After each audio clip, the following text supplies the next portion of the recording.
Egypt to the south. Forget about Hamas.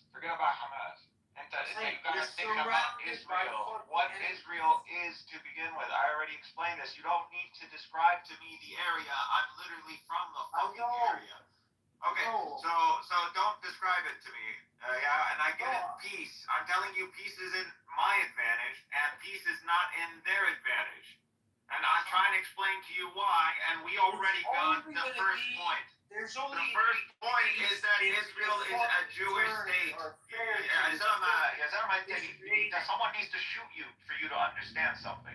I'm telling you, Israel is a Jewish state. The whole point of establishing Israel and fucking ethnically cleansing 700,000 is to create the demographics that would allow a Jewish state to fucking begin with. And they have it. So why the fuck do you think that the Zionists who invested almost, we're pushing into three quarters of a century, would literally eventually want to see all their efforts gone into the wind and eventually see the infrastructure and technology and military and everything that they built inherited by the Arabs? Why would they want to see that? It's not gonna happen over fucking night, bro. Okay, but it's eventually gonna happen. It's gonna happen with, again, it's just like when Russia. No, don't compare, because there is no region in the world that faces a 50-50 demographic like. These aren't peace talks. If both sides of the we agreed to peace talks. These guys don't want peace. We went to Oslo. We went to Oslo. This is what I'm saying. You don't know Oslo. You don't know anything.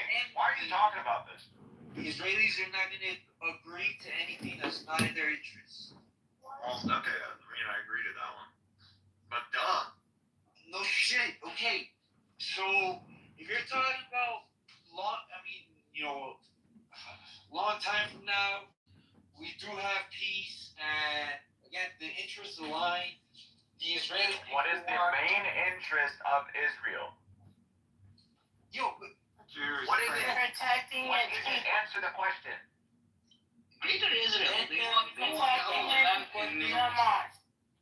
But in Israel right now, They didn't answer the question. Americans living there. There's Russians living there. Yes, because they're minorities. Not in enormous numbers, obviously. Those Russians are Jews. There's still freaking, there's still other people. It's not 100% Jewish. Who's the other people? You even said it, like 20%. Who's the other people? You even said something like 20. I think I heard also. Like a fifth of the population of Israel is Arab. Okay, now what? Yes, exactly. So. Okay, amazing. Do you know any other demographic out there? That's a huge number. This is by no means an ethno. No, which is something they regret till now. This is by no means an ethno state. Bro, they regret it. Who is the Barbie one here? So, Amar, where are you from? Serbian to me, because she's the. I'm from India. You're from India? Oh, okay. And are you a believer? Yeah, I am a believer. I believe there is God, there is Allah who has created this world. So you believe in Allah, right? Do you believe in gold? Is that what you said? Yeah, I'm Muslim. Yeah. What do you think about the gold standard these days and bonds? What do you think about the bond market? Can please speak one guy only? So it's quite a little hard for me to understand. To the voters of the 16th District, without radical answers. Yeah, I just don't want you to be bamboozled up here, you know? Hello? Caramel corn circus, you know what I mean? What bamboozled about what? We're having a conversation, honey. I just don't want you to. His eyes. I just don't want you to be bullying someone who isn't understanding the words coming out of your mouth, you know? Yeah, just like you were for making fun of his eyes, right? That's not bullying. I didn't make fun of anyone's eyes. Yeah, you did. We all heard you. All you guys are dancing here? How did I don't understand. We're in a relationship, and he likes to call me a bully, and I like to call him a bully. Get to know honey. you'll call him the same thing too. But we know the real bully is in our relationship, though, don't we, Barbie? Yeah, maybe your wife. Can I talk to him? Yeah. Maybe your wife. Well, you're subservient to me, right? No, it's your wife. Mm-hmm. I thought you just like to call me bully because of how much you. No, your wife's the bully. Your wife's the bully. She's in our way. She needs to get the fuck out of our way so we can finally get married, honey. I already asked her. You need to get rid of your kids too, so that we can. To the voters. Fuck that shit. To the voters of the 16th District in Illinois. Okay. All right. Well, let me talk to God about that. So see what we can do. Go for it, and I'll talk to the devil about it. Because he's good at taking away families from people. Yeah, the devil brings them together. So. Right. Are you saying that you signed a contract with this Lucifer character? Is that what you're saying, Bernie? Are you saying you pray to God every night, Honey Badger? Of course. Yeah. Who doesn't? I don't. I pray to Lucifer. Oh, well, that's why you need to kind of step it up a little bit and get on page. Nah, that's your job. This is why Enigma holds these rooms. You know that, right? We hold these rooms so that we can entertain you. We know how you are. We know how you get bored when there's not theists on here for you to bully. So we're here. Go ahead, do your thing. Okay. Well, Shepwrecked is here, and he's a theist. Did you want to talk with him?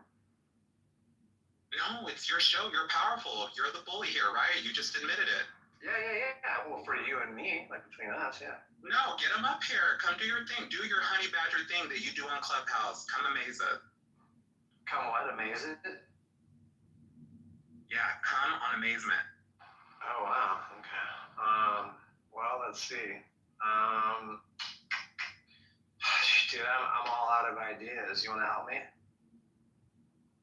Honey, I'm not gonna fuck you. Shipwreck, would you like to come up here? You can come up here if you'd like.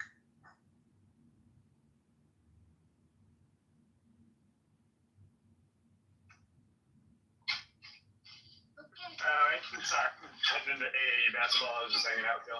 Listening to the fun banter. Oh, you're cool. Your kids can't hear us, can they? No, whenever I'm in here, it's in my ear, so I was going to apologize to him if you needed me to. Oh, no, that's all right. You're good.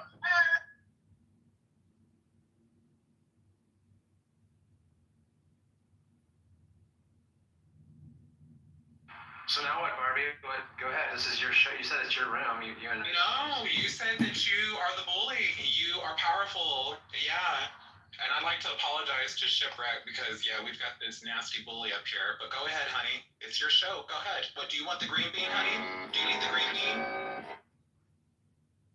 Enigma, is this my show? Do you agree with Barbie?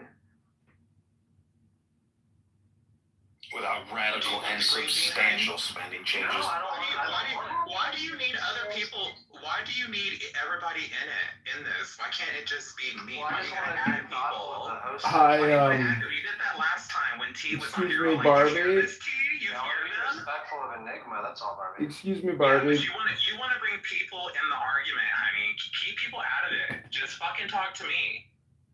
Well, I don't want to talk to you anymore. Excuse Too bad. me. Do you want the green bean? Will that make you feel better, honey? Because we know how you pout when you don't get your way. Yeah, you want it? Here you go. Here you go. Here, baby. There you go. Did you like that? That make you feel...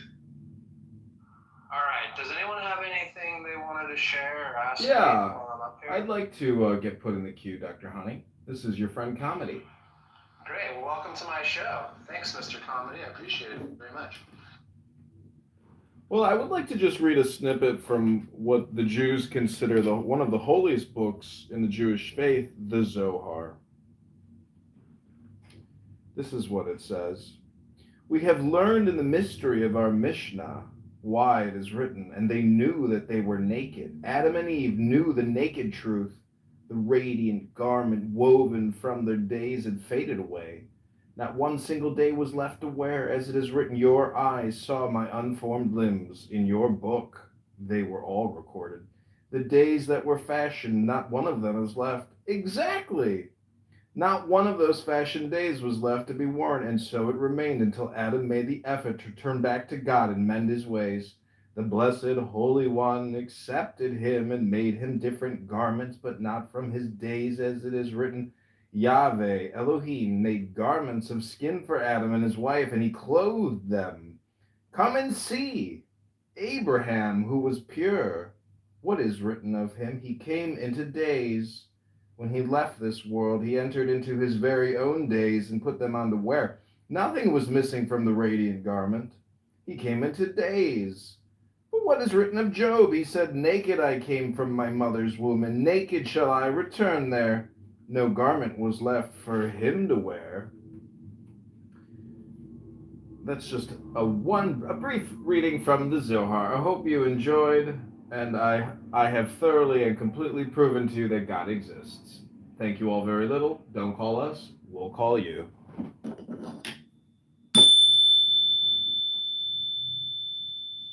How does it prove God exists?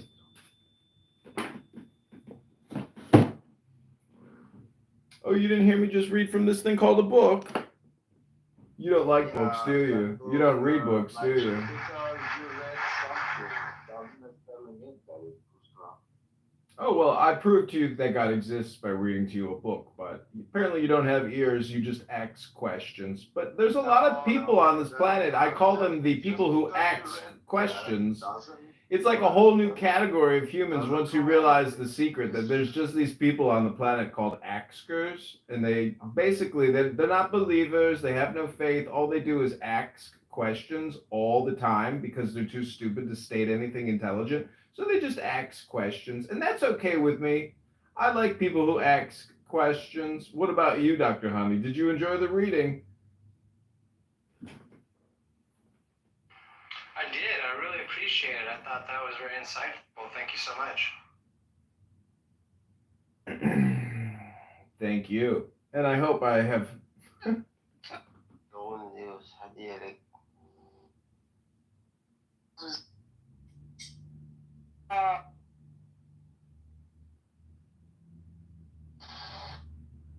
Role over the Zionist lobby in Palestine at the time. What would your approach be to the majority demographic, Arab demographic in the region? But you don't understand that I don't control myself right now. I thought you said you're a Zionist, Why is Cynic always bringing up the demographics? Because that's literally the crux of the issue. It's not the crux of the issue. War and the law is the crux of the issue, you propagandist moron. It's not, you're a retard. Which is, by the way, this is Netanyahu. Bibi is the one who classified the demographic threat to be the main threat of Israel, of the existence of the Jewish state. Y'all don't know shit, do you? No, of course he says that, because at the current moment, the neighbor. No, this has nothing to do with war. Israel off the map. So how can it not be on the top of their list? It's fucking survival. Alright, Cian, what does Cynic mean when he says demographic, so that you're on the same page? Demographic means population and the percentages of the population. Okay. That's dumb. Okay. But you said something about the neighbors of Israel's neighbors. Exactly. Right now, Israel's neighbor, and Fatima's having so much fun muting me. Fucking. What I said was just the truth. That at the moment, they have fucking neighbors to the north, to the fucking east, and to the south. And so that's why they have the IDF, and they have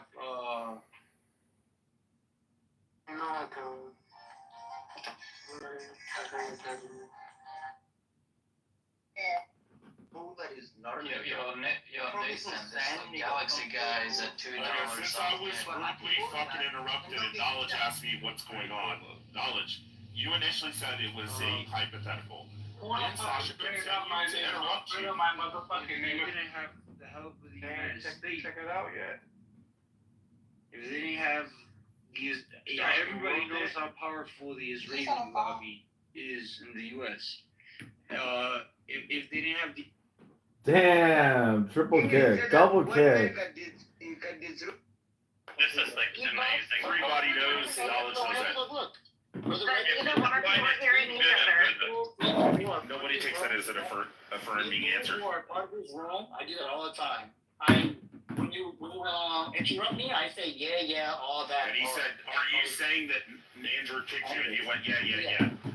I said yeah, all that, because I was in the middle of talking. So maybe that's what happened. Anyways, for the record, Andrew, I even told Andrew this when he was on the stage. I said I've never been kicked by you. For the record. But if we made an experiment, we can do an experiment 10 times. And a majority of those 10 times, people will get kicked from the room from misgendering. I think I said a different term to Sasha.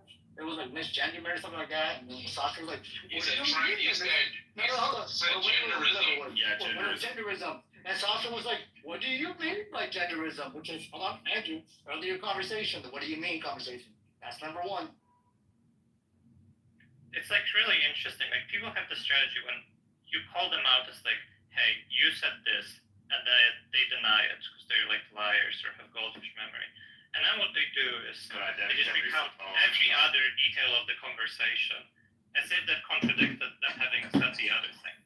It's like You're both are doing the exact thing right now. I don't know what you're talking about, Sasha. I have a 141 IQ and an identical. I'm gonna move you down, bro. I'm sorry.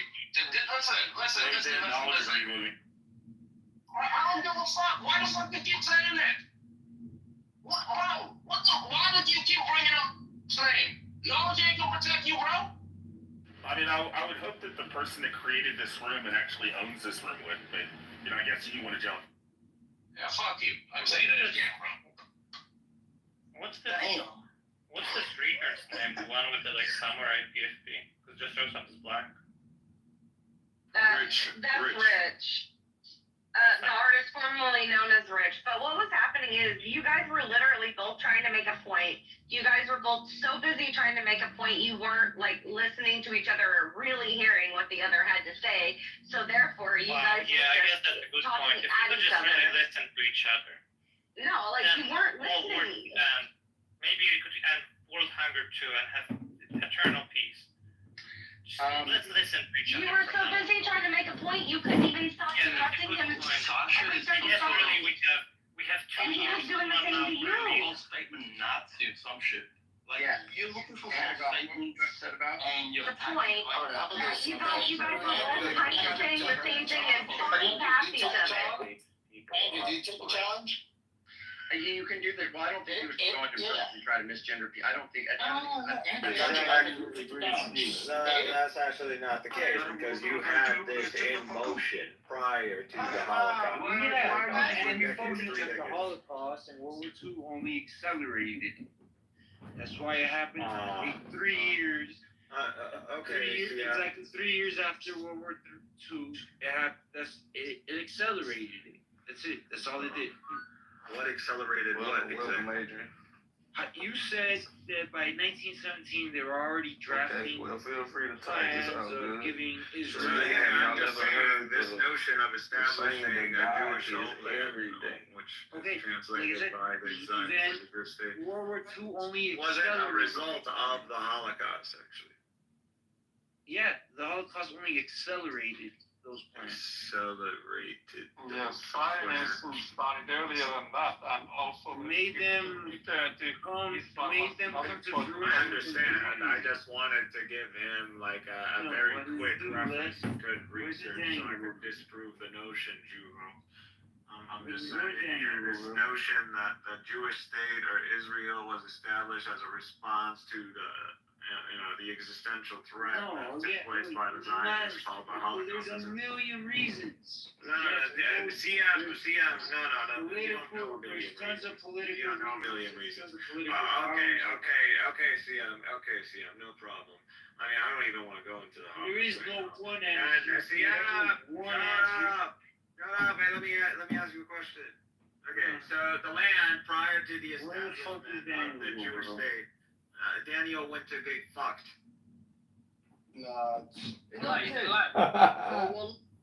Beyond my understanding. Yeah, it was nice to chat with you, everybody. I'm gonna go to sleep. You have a good night, Shlomi. Laila tov. Thank you. Shabbat shalom. Sleep well. Shalom. Shabbat shalom. Shalom. Baby, good night. Good night. Laila tov.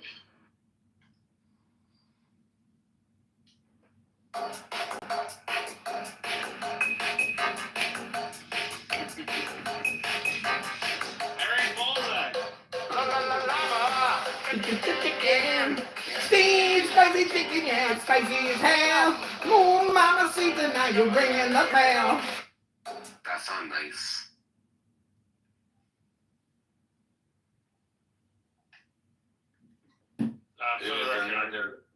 Here is another moral police.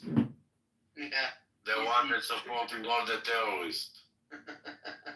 I was using David's catchphrase. I was gonna say, like, for the record, I've never seen Harry's false set, so, like, I have no idea. For the record.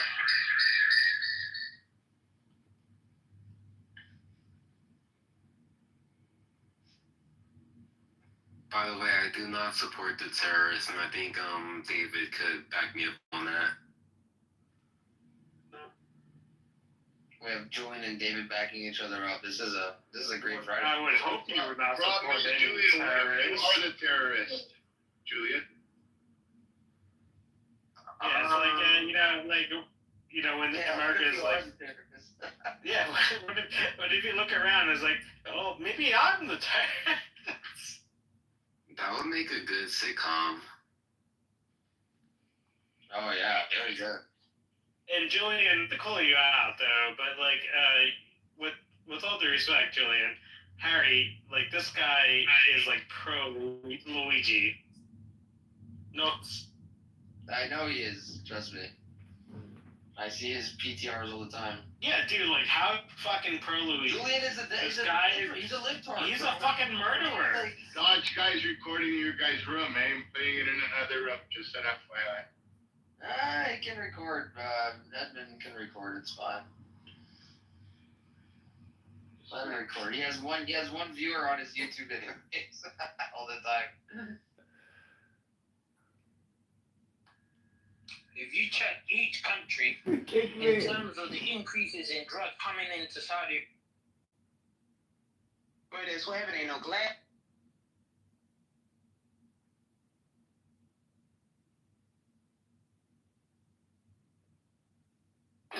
She's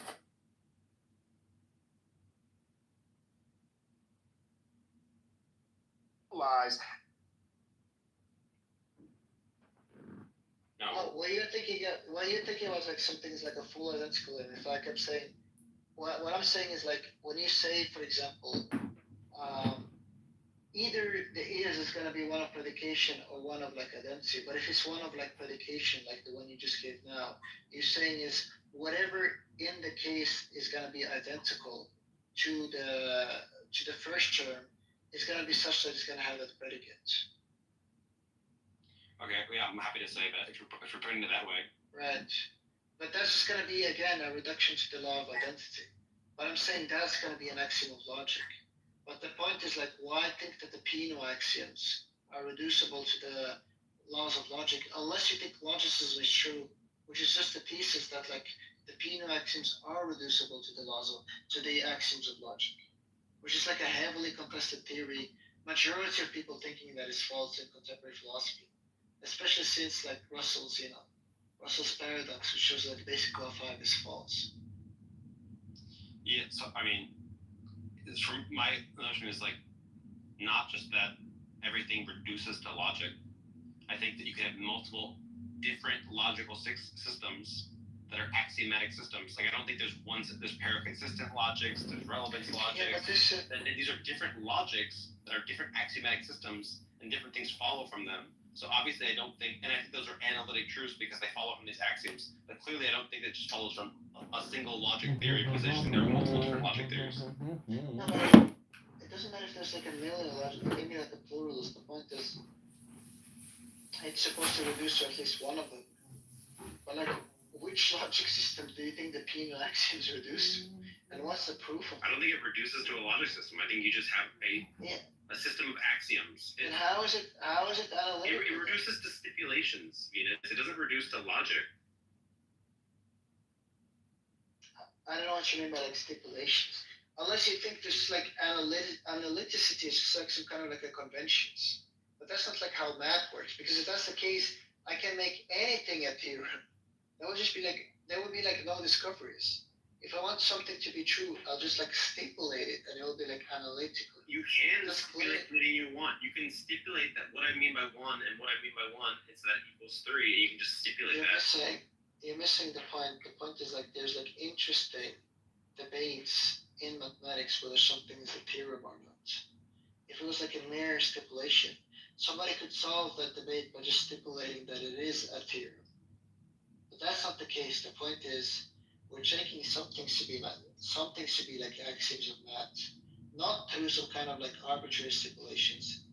And then we're checking that there be like some interesting inferences from those steps. We can't just like stipulate whatever to be an inference. And we're asking, is this in fact an inference or not? And those are like the interesting discussions that we're having. Do you agree that chess and checkers are different games and they have different rules? Yeah, but those are not true that though. You don't think it's true that there's different ways in which checkmate works in these different games? I think they're analytically true, and they are true theft. The what is? That if you have 2 rooks at the end of the board and the king at the final rank, that they're in checkmate, that it's like true and it's analytically true. Yeah, if you have like stipulated a range of definitions, yeah, but I'm saying that's like the difference between here and mathematics. I'm just saying any formal system, such as chess or checkers or whatever, you start with a bunch of rules that you're saying, here's what it means to be a piece, here's what it means to be a space on the board, here's what the rules are, and then things follow from those rules. Yeah, I'm saying, but those are just instances of the law of identity. If you're saying, here's what this is, here's what that is, here's what this is, those are just like stipulating definitions. Those are just instances of the law of identity. I'm saying that's not what like the penal axioms are. There are all sorts of things in math where, like, if you agree with the parallel postulate, this follows from math. If you don't agree with the parallel postulate, this follows. If you agree with the axiom of choice, this follows. If you don't agree with the axiom of choice, this follows. And they're just choosing axioms, and they're saying which with the axioms. No, there's like a distinction between those two. The examples you gave in the chess, you're just stipulating instances of the law of identity. You're just saying x is y, z is n, and so on. I'm saying if you do that, then it's reducible to analyticity because the very thing you stipulated are just instances of the law of identity. If you just say x is y, a is b, c is d, all of that is reducible to logic. All of those are reducible. Those are like just instances of the law of identity. Just because it's like universal instantiations. Just because I but like I'm saying, the mathematical axioms are instantiations of the law of identity. I can believe in the law of identity and then not believe in things like the material conditional and also some other properties of fucking logic. I can just say things are other things, and that's all I need. No, but you're missing. I don't need to absorb all of logic to just say the law of identity that things are identical to other things. All I need. No, but you're missing my point. You're missing my point. The point is like what you stipulated is reducible to something that's like uncontroversially a part of classical logic's extension in first order logic. That's why people who like doing like reductions to mathematics to like second order logic like Frege did, in which like the extension of like identity in first order logic was like uncontroversially cool as the system thought that like mathematics were just like analytical, which proved to be wrong because basic law 5 was just like false, proven by like Russell's paradox. I'm saying the example you gave in why does Russell's paradox prove that these aren't analytic? Oh, because Russell's paradox. Well, you can go through like I just have to like look it up, like just like there was like something uninteresting, but like basic, like Frege had like something called like a basic law 5, which was proven to be false, given like Russell's paradox, which was like the same reason why like Cantor's like naive set theory was like proved to be problematic. I just like forgot like the various steps. It's like something very trivial and very simple. I just like can't capture it now. But the point that I'm making is the Peano axioms are not akin to like just defining chess rules in terms of like identities, which are gonna be like instances of the law of identity. Just because the barber who only cuts the hair of barbers that don't cut other people's hair, just because like there's like that doesn't work or whatever, just because there's like a bit of a like paradox there, doesn't mean that like the way things like the way chess works or the way like math works isn't just you take a system of rules and see what follows from them. No, that's not the point. The point is there was something called basic law 5, which you could actually reduce the Peano axioms to. The range of like assumptions that Frege worked, including basic law 5, it's just that like basic law 5 is false because of like Russell's paradox. That's the point that I'm making. This is like something very controversial and like very popularly known. I just forgot like the exact like steps of the proof. You can like look it up. Just look at like the SAP on like Russell's paradox or something. It's really like a huge section of like Frege's basic law 5. I'm just saying like the stipulating identities is not what mathematics is. Like Peano axioms are not just like stipulations of like identities. The way you get 2 + 2 = 4 is just because of like some stipulations, the way like you're stipulating like what a rookie is and like what the horse is in terms of like chess. Well, it's rules. It's not just like anything. Exactly, yeah. The point that I'm making, Sam, is like, right? Sam just think it's like uncontroversial that like arithmetic is like analytical. I'm saying that it's like a. Oh, do you agree that arithmetic is analytic? I do, but I mean, yeah, Venus is right that there's like. So like whether or not if I see in the world like whether I have 1 quarter and 1 quarter, and that makes 2 quarters, whatever. That's like a synthetic thing about. Oh my god, that's like fucking stupid. But if I'm talking about just math itself, like was 1 + 1 2, it seems like obviously analytic. No, it's not, because look, the arithmetic is not the most fundamental thing. You almost seem to think like people just like define number 1 and then just get like all of arithmetic. It's not like how math works. Like all of arithmetic is supposed to be like derived from the Peano axioms. And Peano axioms can be reduced to like logic. And then the question is like, how do we think about that conclusion there? Given that like people used to think it's like obvious that it was like reducible. And then Frege said, look, here is the reduction. And he gave like basic law 5. And that failed. And then like Russell tried to fix that with like type theory, and that failed. And then people just realized, oh, we can't do that unless we just like arbitrarily define something, but that's not going to be analytic as like the ZFC like set theory is trying to do. And then people are saying, oh, what about like Hume's principle? Oh, why think that's analytic the same way like law of identity is? And there's like a huge debate of how to think about this thing. And then you just like come who don't even know shit about this debate, we just think, oh, I just think it's like obvious. This is like a problem, like a kind of like arrogance. You don't even know like the beginning of this like entire discussion. And you think it's just like a hand wave your way to say it's like all analytic. That's the issue that I'm taking with this. And like Sully probably has like a theory of this, but at least like Sully has like understood the debate, read through the debate, and then like taken a position. You know like fuck all about this entire debate, and you think it's like something as easy as just to like say, oh, it's like a chess game. There is like so I do think there's going to be a difference between like analytic and like logical tautology. You know, like I think there are some analytic truths that are not like nearly the same as a logical tautology. So you know, I mean, even something like a bachelor is an unmarried man, something like that, right? That's like analytically true or something. Like, if you want to say it's an instance of the law of identity, I don't think that's all it is. I mean, there's also like there's analytically. There are things that are true. Once you know what the terms are and what the rules of the game are, you don't need to learn anything else. There's other things where you have to check the world. So I don't know how many atoms are in my bedroom. I have to check. Whereas I can just know by knowing what 1 and 1 is and what plus is, that means 2. I don't need to check the world to find anything out. I can just know it's true by what the terms mean. And the usual definition between truth about what terms mean versus truths about the world, these are like usual distinctions between analytic and synthetic truths. And I think I think math is analytic because once you know what the terms mean, you can just see what follows from it. You don't need to check the world. Mathematicians don't need to like look at physics to find out what mathematical truths are true. They can just see what their axioms are and then see what follows from them. See what the rules that they're allowed to use for derivations are, and then see what follows. They don't need to check the world. That's why they're analytic, and that's the. It's like someone who read the first paragraph on the Wikipedia, like analyticity.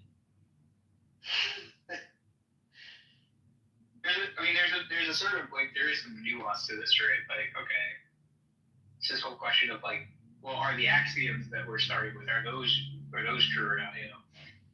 No. Well, there's like I'm just saying that's like a question. Like the thing that Venus mentioned about like Frege having an axiom that was then shown to be problematic. But just because you're treating something as an axiom to do derivations doesn't mean that it is true. You know, so I don't think you do all kinds of stuff. But then what you can do is you can say like say something like Euclidean geometry, right? As an example, you know, it has like the parallel lines postulate, you know. Yeah. And then other geometries don't have that. Yeah. Right. Exactly. But basically, if the like basic postulates of Euclidean geometry are taken to inform like the semantics, so basically like when I say, you know, in Euclidean geometry, that can be like explicit or implicit, you know, parallel lines never intersect, right? That is analytically true. Like if the semantics for parallel lines is taken from those Euclidean postulates, basically, right? Whether it's actually the case that Euclidean geometry properly like models the world, or like whether it even makes sense to ask if it's quote unquote true. Like basically, like a mathematical system like that is not like any more or less true just based on the fact that it doesn't like model physical space or something like that. So like that's a. Of course. When you're asking whether if you're saying the world can be modeled with math, that's a synthetic claim.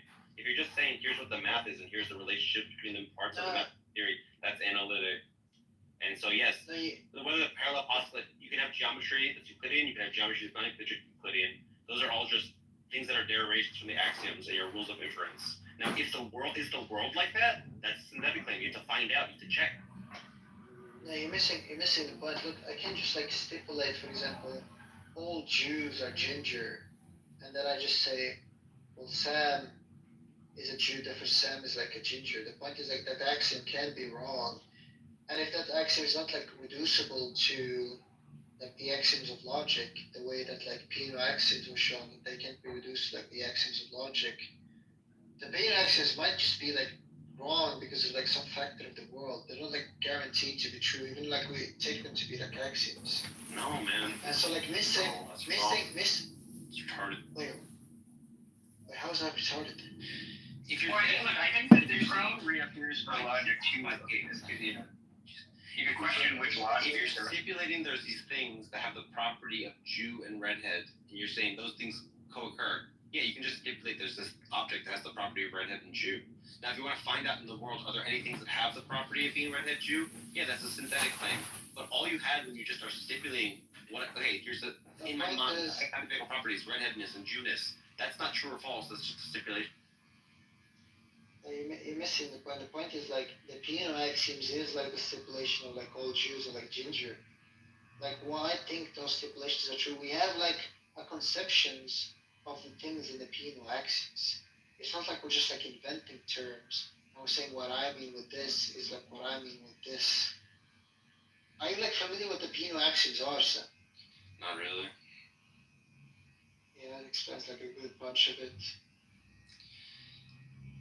I think the point is though, I mean, if there is maybe like a sort of similar issue when you start talking about like different systems of formal logic, you know, and like, okay, you have all these sort of, well, let's just speak like roughly here, right? Like you have these like axioms of classical logic, let's say, you know, that's, you can get into how that's like not really a precise way of putting it, but anyway, like let's say, you know, you have certain inference rules that are validated under classical logic, No, I and then don't deny they're that. not validated under another logic. And so like the idea is like, No, I agree. just- I agree with that. No, I agree with that, but that's not the issue. That I'm saying like I'm saying like there is like Sam is missing a point. Even if we had like a fixed logic in the background, there's like nothing controversial, because I'm saying if the Pino axioms are not reducible to the axioms of like logic, second order logic or like higher order logics, then they're not gonna be like analytical. It doesn't matter if you say like we're just I don't think that's that would right. just be though. like I think I did. yeah, like, well, that would just be like stipulating that like all Jews are like gingers and just saying, oh, I can just derive like if that Sam is a Jew is gonna be like a ginger, like that gonna be analytic. That would be like I'm so confused. You can't stipulate The point- synthetic claims, obviously. Well, the Obviously, point is we don't know whether or not if you can't reduce the Pino axioms to axioms of logic, you then claim them to be like analytical. Well, that's the point. thing I disagree The with point you is- about. The point is like You're being crazy right now, man. I'm just saying certain systems have rules. They have sort of identities and rules, and then they're not all going to be a specific logical system. You have hierarchy system logic. Okay, hold on. no, Sam, you're missing. Different things. Sam, Different you're not- rules. Wait. You guys down. You guys are crazy. You guys are talking. Sam, you're not. You guys are talking over each Sam, other. you're not. Fuck, this is crazy. Sam, you're not tracking. Stop like, talking over me. You're not Stop talking over me. Stop talking over me. Stop talking over me. I'm saying there are different rules in different systems, with different identities, and they don't all go track back to piano axioms or any sort of particular logical system. The rules of chess and the rules of Monopoly are not going to be the same rules, but there's different things that follow from them. Once you have the game of Monopoly, it follows, like there's lots of things that follow from the rules of Monopoly. And, you know, I'm not trying to reduce everything back. All I'm trying to reduce things to is that rules exist and identities exist. That's it. I'm not trying to fucking map it back to some specific logic or some specific fucking piano axiom. Well, can I say something about why I disagree about analyticity here? Like, so, like, I don't think the condition for a proposition being analytically true is that it has the form of a logical tautology, right? I think that basically what I think the condition is for something being analytically true is that, this is again putting it roughly, that its truth value, right, can be determined just in virtue of its meaning, right? Yes. That's what I mean by analytic, right? And then if something's truth value is underdetermined by its meaning, then it's synthetic. Agreed. Now, there are going to be certain things, like I said before, like, okay, just take like a bachelor's and unmarried man, right? If that's analytic, I mean, I can't just start from A equals A and somehow derive that sentence, right? Like, the reason it's analytic is because it's true in virtue of its meaning.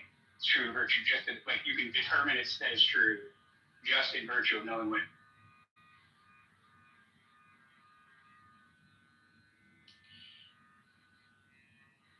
And so, like, what Sam, I think, is getting at here is that when you're saying something that's, like, implicitly embedded into a rule system, right? Like, when I say parallel lines never intersect, the semantics I'm using, so, like, what parallel lines mean there, right, is Euclidean parallel lines, right? And I could be explicit about that, but, like, I'm just telling you that's what I mean when I say, right? Okay, well, if that's what it means, and if that's the proposition being expressed, is that, you know, in Euclidean geometry, parallel lines don't intersect, that's analytically true. I think we're like talking past each other. I think what Sam is trying to say and what you're trying to be saying is like, I'm gonna invent a game. I'm just gonna define it's just to just mean this, and this just to mean this, and then you just kind of like trivially by like, you know, the inference rules of like, I don't know, like first order logic or something, derive like a set of like truths which are gonna be like analytical. What I'm saying is that's not what's happening in mathematics. We're not just like making up arbitrary rules and getting to like 2 plus 2 equals 4. Like the mathematical sentences in arithmetic as well as like in calculus and other like fields of like traditional mathematics. I'm not talking about like exotic mathematics or geometry. Just like what's known as like traditional mathematics. Reduces to what is known as like Peano axioms. But these Peano axioms are not stipulative definitions the way that like Sam is taking these like arbitrary games that he's inventing to be. Like for example, that like 0 is not the successor of any natural number. It's not like some kind of like just something we like stipulate and like make up. That's like a claim. And if you like accept that claim alongside with the rest of the Peano axioms, you can reduce all of traditional mathematics to this. Now, is this supposed to be analytical?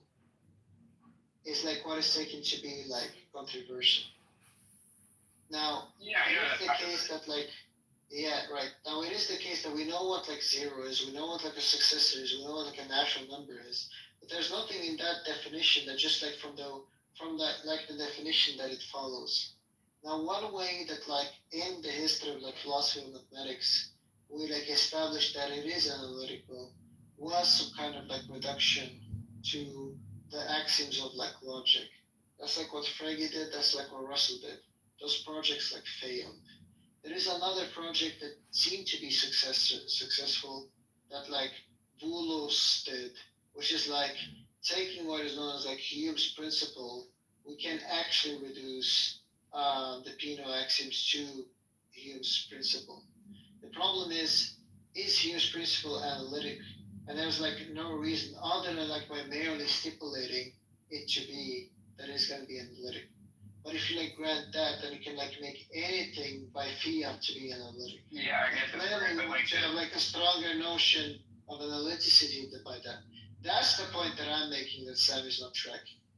Yeah, I get that point. And then, like, I think what Sam is trying to say is something like this: like, when you conditionalize. I think Sam is saying like we're gonna like in this game. Just wait a second. When you conditionalize, okay. When you conditionalize on the Peano axioms, which are taken as givens, right? Then these conditional sentences that you're writing, when you derive something from the Peano axioms, which set up all the rules for how you do these derivations and so on, and then you give a conditional like, if the Peano axioms are true, then such and such is true, right? Like that is going to have like a kind of like logical derivation like you're looking for as well, but I don't know. I basically just think that you don't need to actually reduce something. Like, something doesn't have to have the form of a logical tautology to be an analytic truth. No, it just has to be true version of what it means. That's all you need.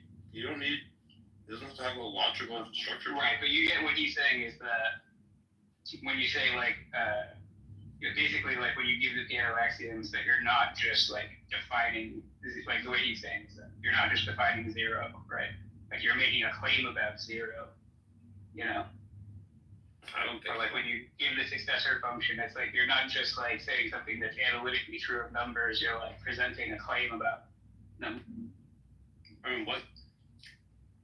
You can have different theories of numbers that work differently. Like we know that you can just have the axiom of choice or not the axiom of choice, the parallel opposite or not. You can have it just, here's a system of math, nothing adds anything. So 1 plus 1 is 1, because nothing ever adds. There's no, like, you can just have different theories of math. You can just have different systems.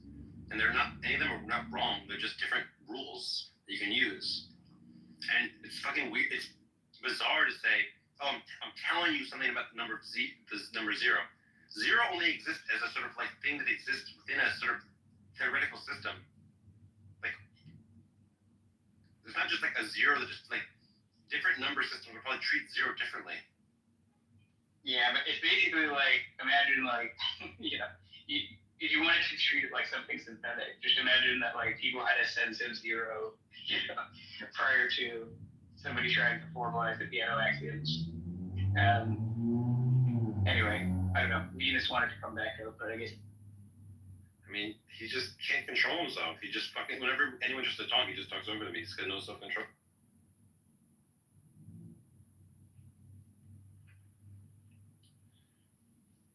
I don't think it should be too controversial to say a dog is an animal is analytic, or that it's analytic to say the bachelor's a married man. And I also don't think it should be comfortable to say 1 + 1 = 2 is analytic, because you don't have to check the worlds.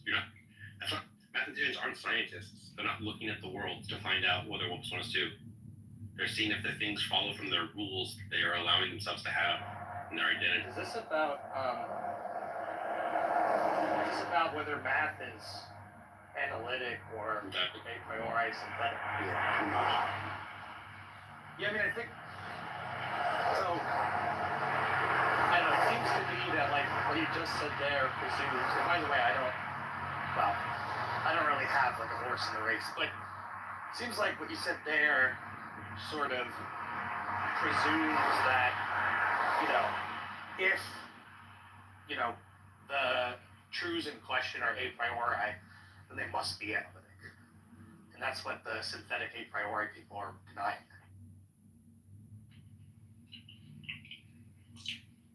I think for making a synthetic claim, making a claim about the world, and a mathematician doesn't have to be making a claim about the world. Like, if they talk about imaginary numbers, they don't have to make a claim that there's a thing in the world like imaginary numbers. Like, there are synthetic identities or whatever, like a bachelor, water is H2O or whatever. But that is not the sort of thing, that's the sort of thing you have to check. But the stuff in math is not stuff you have to check before you. Well, I mean, you're kind of just presuming that a priori knowledge can't get at things in the world. Now, I share that presumption, by the way, but it would be something you'd have to argue for against the, a priori synthetic people, right? I mean, a lot of those people will probably be mathematical Platonists who think that mathematical truths are in the world. They're just things that you discover by a priori intuition, nonetheless. Well, then how do they make sense of that? You have some math that rests on the axiom of choice and other math that rests not on the axiom of choice. Which one is in the world, Like, does the world have both? I mean, I assume that there's a sort of few different options that you can go for. One is you could try to justify the claim that one axiomization matches up with the truth better. Another is you could say maybe the truth is just sort of indeterminate in some way. But it's not I don't really see that as having a lot of bearing. They could even say something like, look, there are some aspects of mathematics which there isn't some sort of determinate truth about. Maybe whether you pick one axiomization over another is going to be arbitrary in some circumstances. That doesn't mean it's all arbitrary. And it's all just a matter of, what the truths about your meaning.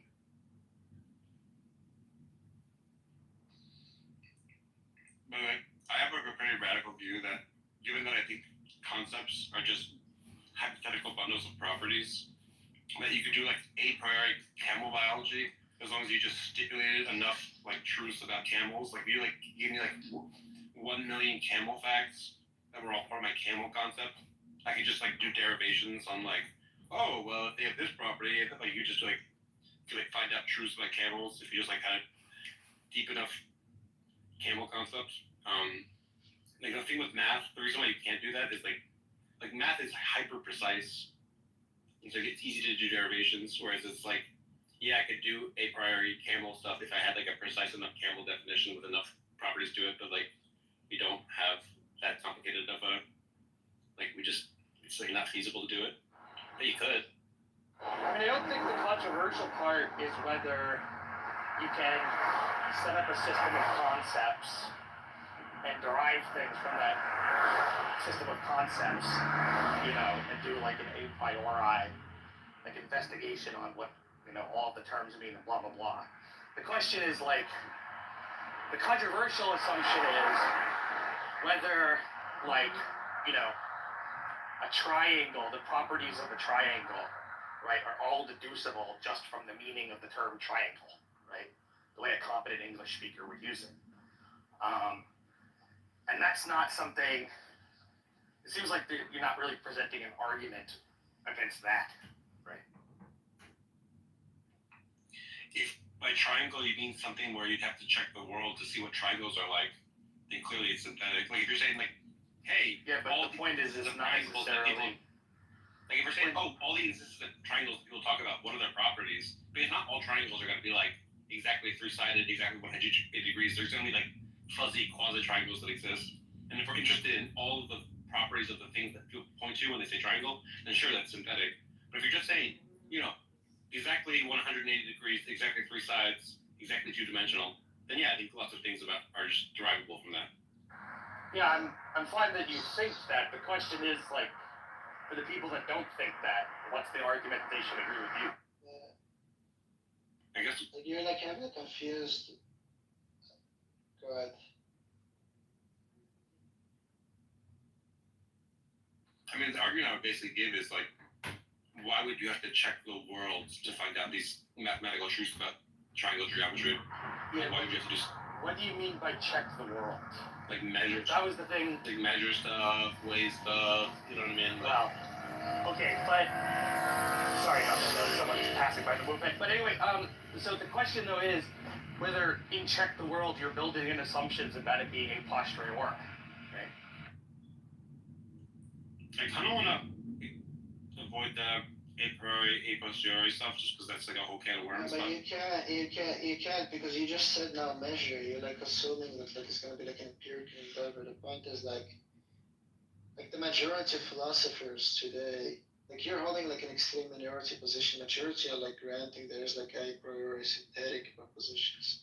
So you can't check the world without like measures. You can check the world with just like pure a priori reflection.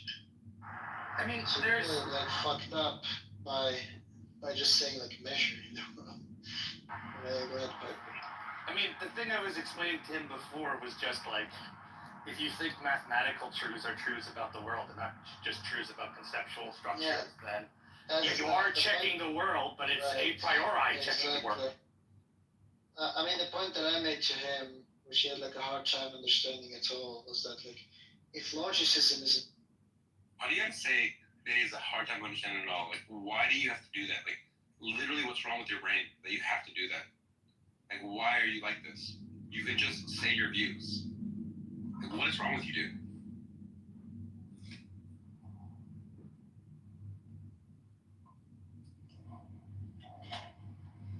Yeah, but it was my view that I thought you had like a hard time understanding it.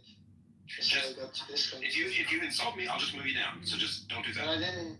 But I'm not insulting you though. Okay, I will be the arbiter whether you're insulting me. Yeah, but you're just gonna like stack the deck against me, like what's the? How's that interesting?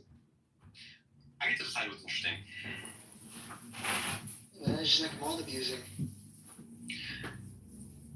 Whatever, dude. I don't think so. You'll notice that Sully and MJ and Piper, even Piper and I don't even like each other. But I don't move Piper down constantly. That doesn't happen. Why? Because Piper isn't a person that just randomly insults people for no reason. Sometimes we get mad at each other, but it's not. We can have a conversation where we just talk about things without insulting each other. We can do that. I'm not insulting you. I'm just not like walking on like eggshells the way Piper. Alright, please walk on eggshells because I'm a little baby snowflake that I can only handle being having you walk on eggshells. If you're like a baby, why even have a conversation? Then don't have a conversation with me. I'm happy to talk about this with Sully and Piper. That's fine. Well, like, don't complain that I think you're like 85 IQ then. Like, cunt, you're literally a cunt. You're like the definition of a cunt. You're like a bully. You're just a bully. You just like insulting people. You like hurting people's feelings. It's crazy. So, Sully and Piper, are you guys there? Yeah. So, like, I think the way the synthetic a priori stuff works is that some of our concepts are, there's no term in philosophy for this, so I'm just going to make one up. There's like complete concepts and incomplete concepts. And what a complete concept is like, once I say the tallest baby in America, like you have everything you need to know about what I'm talking about, you know, or like the tallest mountain in the Himalayas. You know exactly everything you need to know what I'm talking about. Whereas if I say like that thing in my room, that's like an incomplete concept in the sense that like, sure, I'm pointing to something, but I'm like leaving open stuff in my concept space to be filled in by checking. So like once I go that thing in the world, I'm pointing to a general object that's near me. It has a vague shape. But then once I find out that it's got 4 legs, it's got a back, and people sit on it, I can then fill in my concepts.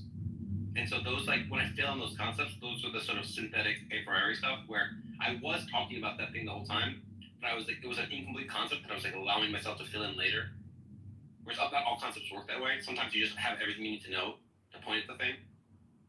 And I don't know if philosophers talk about this, but this just seems intuitive.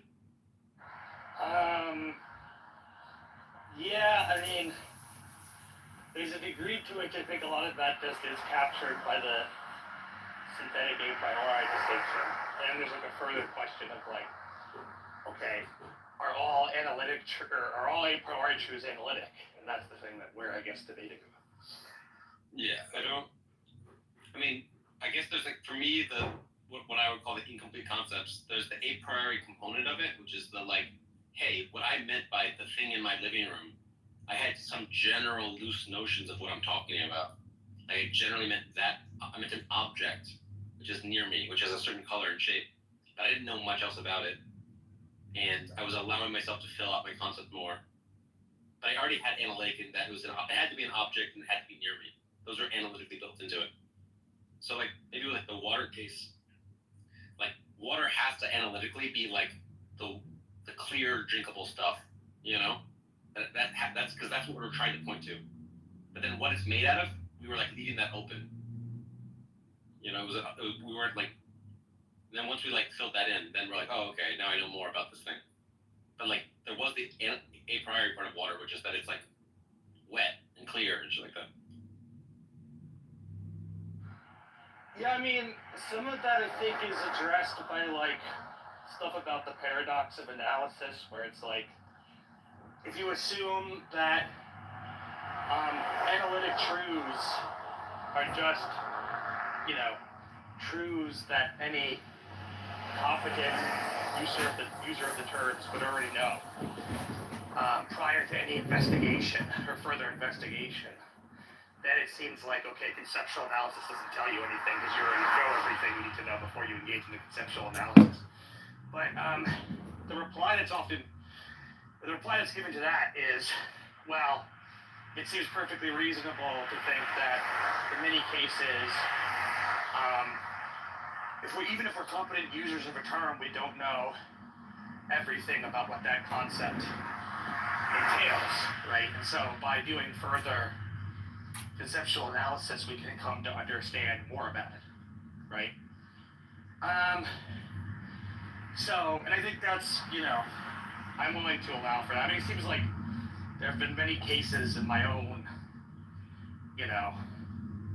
sort of mental life, if you want to put it that way, where I don't know everything about what a concept entails, and then someone shows me, or I do the work myself to figure it out from some sort of conceptual analysis. And I don't have a high view of conceptual analysis, but, I think at least as a reply to the paradox of analysis, that's fine. So. Yeah. I basically think that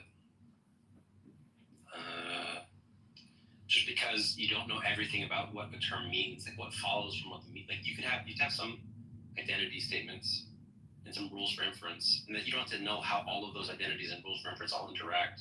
That can just be unclear to you. It doesn't mean you did need to know what the identities were and what the rules for inference were, because then what would the derivations even be? I can't know what 1 + 1 is 2 is. I don't know what a number is, what plus is. But once you got that, who knows? There's also the facts about addition that I don't know what 703,026 plus some other random number is. I'd have to think about it really hard. Yeah, I mean, and so the further question is when you think about it really hard, are you putting together synthetic truths from some faculty of intuition for mathematics that you have, or are you just deriving things analytically from the meaning without radical and substantial spending changes to taxpayers? I mean, I think I'm deriving stuff because I think if I wasn't deriving stuff, I would be doing something. I would I don't know. I would be measuring the world. I would be looking at the world Yeah, but Story of sound, story of us. the further question though is when he's looking at the world necessarily.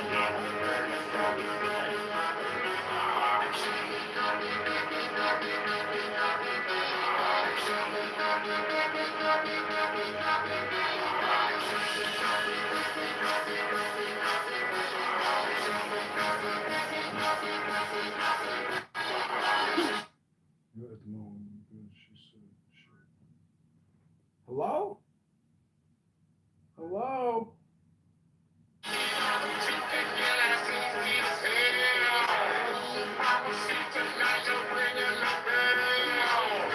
What up, Doc? Oh, just same old, same old. Getting my affairs in order. Getting your affairs in order, huh? Isn't everybody doing the same thing? Well, I got off the phone with the VA today, and I got in touch with my manager, and I was setting up all the paperwork he sent to me to make sure that when I die, that I'm already preset to be buried at Arlington. Oh, really? Wow. Well, as a Purple Heart recipient, I get the option. Oh, wow. That's very cool. I mean, I'm like, what better company than in death than those people? Yeah, it's a good place to be. If there is some type of second coming, you know, like if your genetics get reanimated by I some. think they're going to start with the people that knew how to fight. Well, I mean, it's a beautiful place to wake up, is what I'm saying. Oh yeah, yeah. But yeah, no, I was able to get all the paperwork lined up. They're sending me out a package. It'll be here on Monday. Mm. But yeah, I said I'll sign everything, get it notarized, and then send it back, and then I'm your cousin. Mm. But you don't know like where on the map you're gonna be placed, do you? No, because it's based on the time of year that I die. But I will have a reserve spot regardless. Mm. Well, it's either that. There's a local military cemetery around here that they were trying to give me the option to. But I'm like, well, don't I get the option to be buried there because of the Purple Heart? And they're like, yeah, actually you do. I'm like, okay, well, that's what I prefer. Yeah. And then they set up all the paperwork. That's cool. Oh yeah. I'm excited that it's all taken care of, and that like if there's anybody that really cares about me when I die, that they have to worry about like trying to figure out how to put me in the ground, and it costs them money. Yeah. Because it's not cheap to bury anybody these days. Like if you can do it for $10,000, that's with a cremation. It's not cheap to get dinner tonight. You know, it's not cheap to get this and get that. It's just the I bills know, I never bought you fucking dinner end. a couple months ago. I know. Never fucking ends. This doesn't work anymore. This is broken. This is leaking. This broke. I need a replacement. Sounds like me at McDonald's every time I try to get a milkshake. I'm sorry, but I'm running out of money to continue buying things that keep breaking. I can't afford to keep repairing things. Fuck!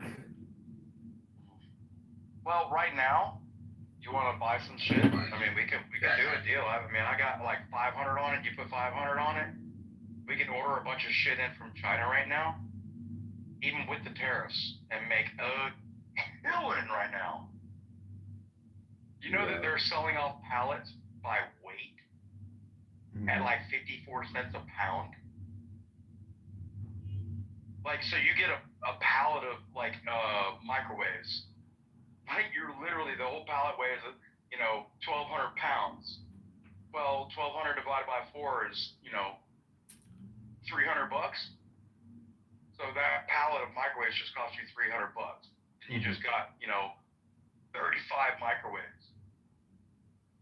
Like, the money potential because China's fucking really hurting because of these tariffs.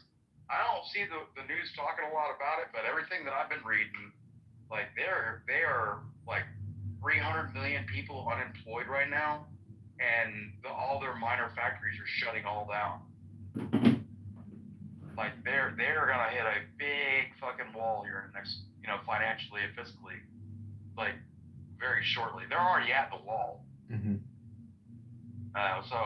But the opportunities are there because they're not even selling you that microwave for say $15, they're selling it to you in weight, and you're probably paying like $2. So if you're paying $4 with the tax, you're still getting a microwave for $4.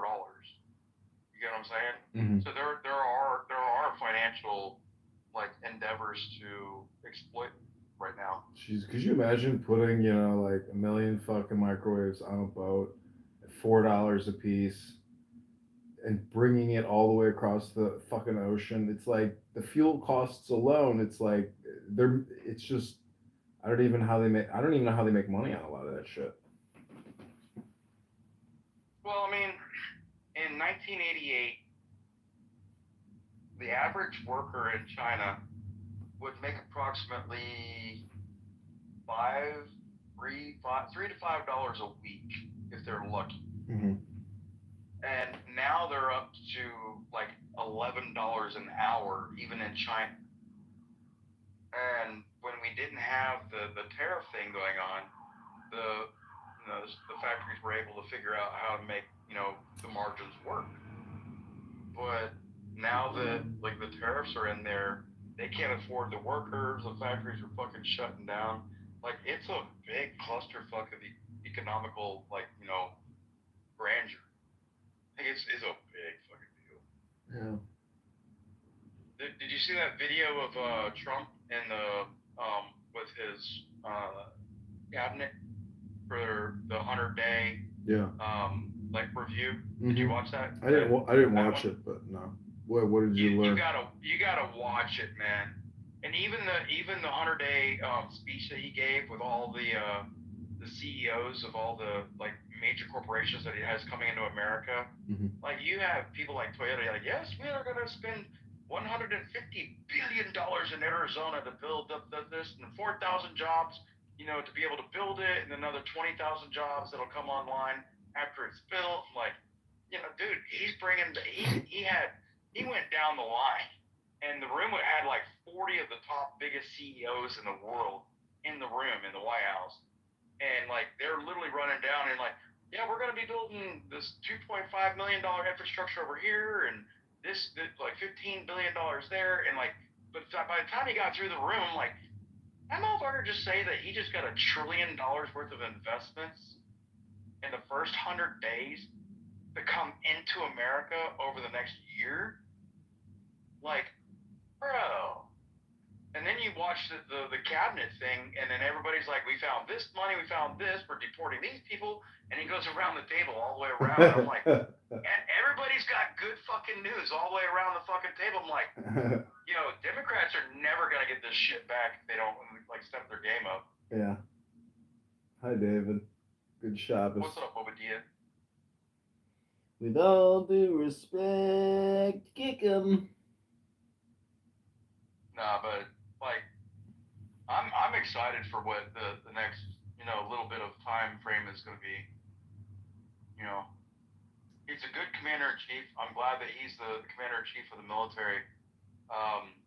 My nephew John, he rolls out on Monday to boot camp for the Navy to be a Navy Corps. Yeah. So I couldn't imagine him having done that underneath Biden's tutelage. I think Navy and Air Force is always the way to go. Army, it's too earthy. It's too much real it's too shit. much beat your face. Yeah. Yeah. I like sitting in a $1.5 billion plane. That's where I should have ended up instead. Oh, fuck that. Give me a $50 billion fucking aircraft carrier. Yeah, that's why I say, yeah, Navy, Air Force is the way. Yeah, I tried to go in the Navy. The only reason I didn't become a Navy corpsman and I became an Army medic was because the Navy would not guarantee me in my contract that I would get a shot at combat medic or corpsman school. So because they wouldn't guarantee in my contract, I wasn't going to go into basic training, and when I get out of the fucking basic, they're like, yeah, you're going to be a cook. I'm like, no, I'm not. Yeah, that would be crazy. Well, especially since I just, I had already been the phlebotomist and ran the blood lab, and I was already an EMT, and I'd already been to RN school. And the idea that they could turn around and make me a fucking cook after all the education I'd given myself. Like, I wasn't willing to take that risk. And that's why I walked straight across the hallway and went into the Army recruiter. I'm like, will you guarantee me Army combat medic? They were like, yeah. I'm like, cool. Sign me up. They're like, yeah, come on. Water's fine. But how's things up there in Chirac? You can't complain. The taxes are paid. The mortgage is paid. And I'm still going bankrupt. Still got enough money for dinner, so I can't complain. Yeah, well, ramen and tuna fish doesn't count as dinner. No, I'm gonna have a nice dinner. A good Shabbos. My friend is coming over here to help me move a bed, and then we're gonna get dinner. What's up? Yeah. I had half my I had red snapper for dinner last night, and I still have half my dinner from last night, so I'll probably eat that up later. Red snapper. Have you ever caught fish, gutted them, and then cooked them and ate them? Does a pig fart after a bowl of beans? That's a yes. Yes. I watch a lot of videos. I'll go, like, if you and me and a couple friends, we could get in my boat in the Keys when I lived at Bonefish Colony Towers in Marathon Key. And if it's like, if we leave at, before 6 o'clock, we'll be at the boat at 5:30, ready to roll at 6. Leave at 6, ride out like 4.5 miles to the Gulf Stream. We fish. We'll be back at the dock before lunch with 36 like mahi dolphin, and we'll have all 36 of them filleted up, cut into like 1-pound steaks, and then vacuum sealed, and then thrown into a flash freezer. And like, and that's before lunch.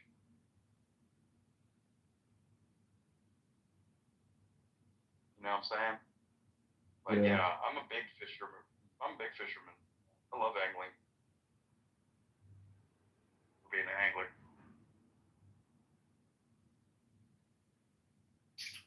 You're not big into fishing, are you? No, I mean, I watch YouTube videos of people like gutting fish and cooking fish. I'm just like, seems pretty easy, I mean, once you do it enough times, it's just. It depends on the fish, and depends on the severity of the bones. Because like mahi, when I cut down the spine of it, I can use the spine of the fish as a guide, and all the little bones that come down in the ribs as a guide to slice the meat off, because they're thick enough, and I can use it as like a skim coat guide. But on like certain fish, like especially like catfish or bass or brim, like they're really, really soft, bony fish, and that's clean. But a lot of bigger fish are a lot easier to clean. And then like a shark's super easy.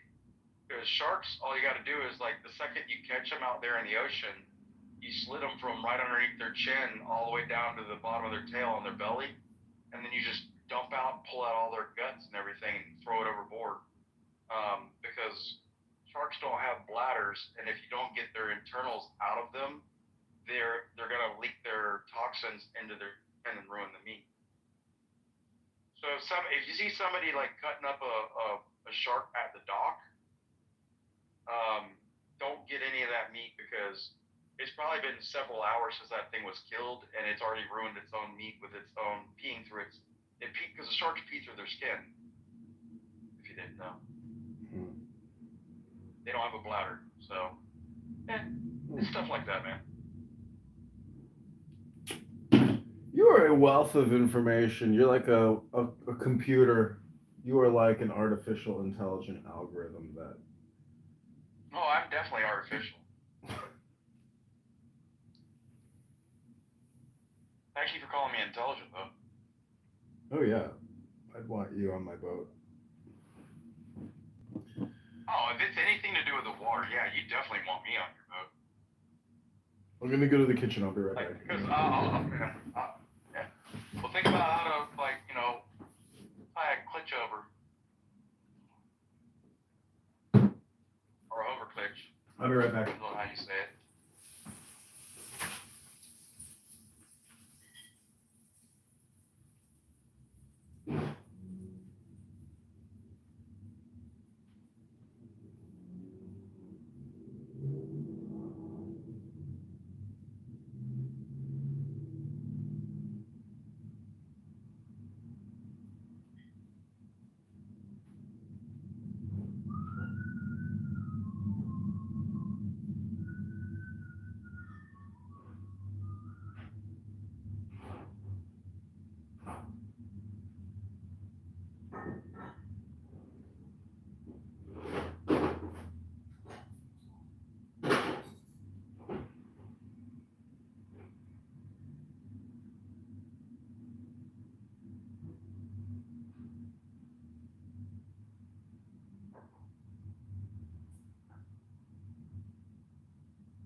I left my home for the army. I left my home for the army.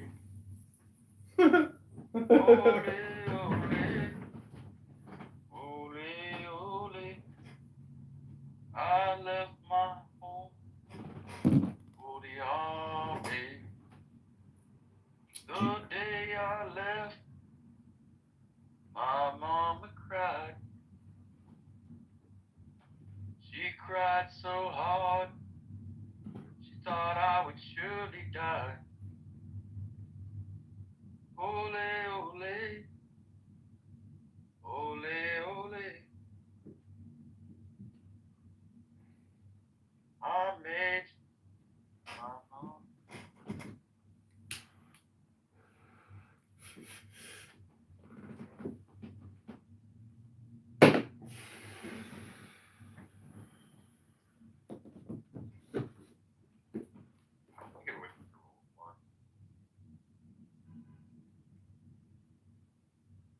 Dude, I don't know what's going on. It's crazy. You know what I mean? You know what I mean? I don't think you know what I mean.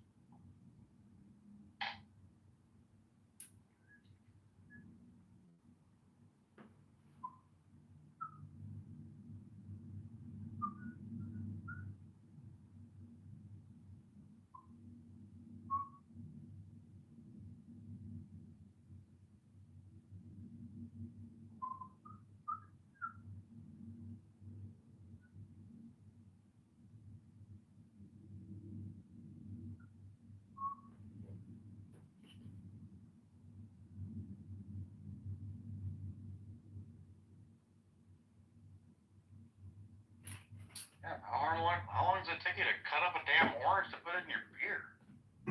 I don't have any orange. I have orange juice.